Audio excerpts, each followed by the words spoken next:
Սուրբերի նշխարները մեր հիմքն է, մեր ապահովությունն է։ Հայ եկեղեցու ավանդության համաձայն սուրբերի նշխարները դնում ենք եկեղեցու հիմքերում, որպեսզի մենք ամուր լինենք, եւ ասում են սուրբերի նշխարներից, որպես շնորհաբաշխ աղբյուր, աստվածային շնորհաբաշխ աղբյուր, դևերը փախչում են, ասում են։ Պատահական չէ, որ եկեղեցու հիմքերուն ենք դնում սուրբերի նշխարները,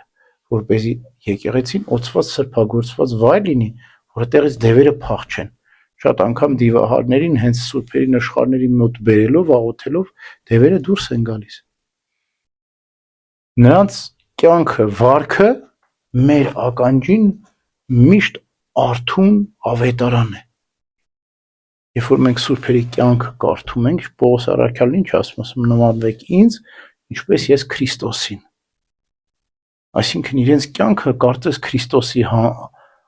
եւ մեր միջև միջնորդությունը։ Այսինքն մենք սուրբերին ենք ուզում նմանվել, ինչպես Քրիստոսինը իրենք են նմանվել։ Դրա համար սուրբերի վարքերը շատ ոգևորիչ են, շատ խրատող են, օգնող են, առաջնորդող են։ Եվ ի վերջո իրենց հոգիները, սուրբերի հոգիները, իբրև հաղթանակած եկեղեցի, իբրև Աստծո մտերիմ հրեշտակային դասերում հանգրվանող հոգիներ, մեզ բարեխոս են։ Այսինքն տեսեք ինչ տեղ ունեցավ հիմքերից սկսած, նրանց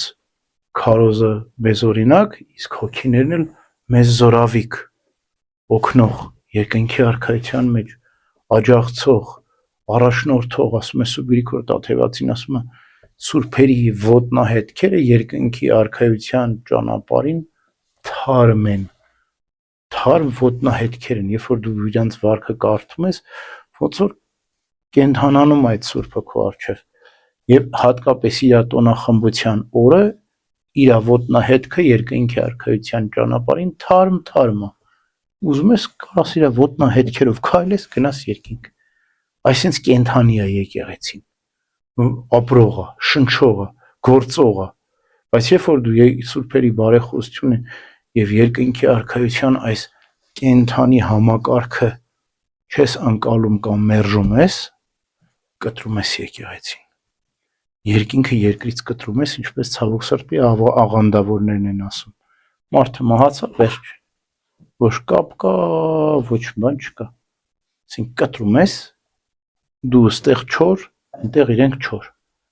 Այն կենդան մի բան է դառնում եկեղեցին։ Մենք ասում ենք եկեղեցին երկու մասից է բաղկացած, հաղթանակած եւ պատերազմող, եւ այդ եկեղեցիները իրար հետ սերտ կապի մեջ են, սերտ կապի մեջ։ Պողոս առաքյալն ասում է, դեռևս սուրբերի եւ նահատակների դասերը իրենց ամբողջական վարձքը չեն ստացել, չեն էլ կարա ստանալ, քանի դեռ մենք պատերազմում ենք։ Իրենք մեզ պատերազմակից են, մեզ աջակից են, զորավիք են, եւ չեն կարող ամբողջովին վայելել երկնքի արքայությունը, քանի դեռ մենք ստեղ պատերազմում ենք։ Միասին պետք է վայելենք։ Տեսեք, իրենք հաղթանակել են, բայց վերջնական անգամ չեն հաղթանակել, որտեղ մենք հələ չենք հաղթանակել։ Դες ինչ գեղեցիկ է այդ խորհուրդը։ Այսինքն որ միասնական ամեն ինչ լինի, եւ շատ լավ է, եւ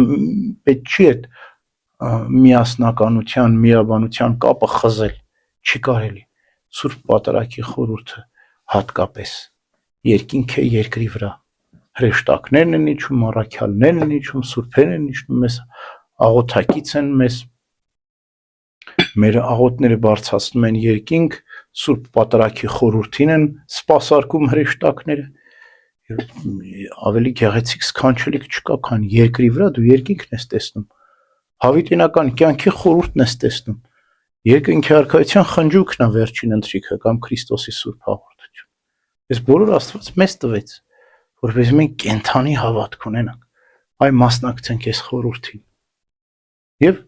փառք Աստծո, մենք այսպես պետք է ապրենք, մենք պետք է զգանք երկնքի ներկայությունը, պետք է աշխատենք, որ եկեղեցին միասնական լինի, պատերազմող եւ հաղթանակած եկեղեցի։ Ամեն։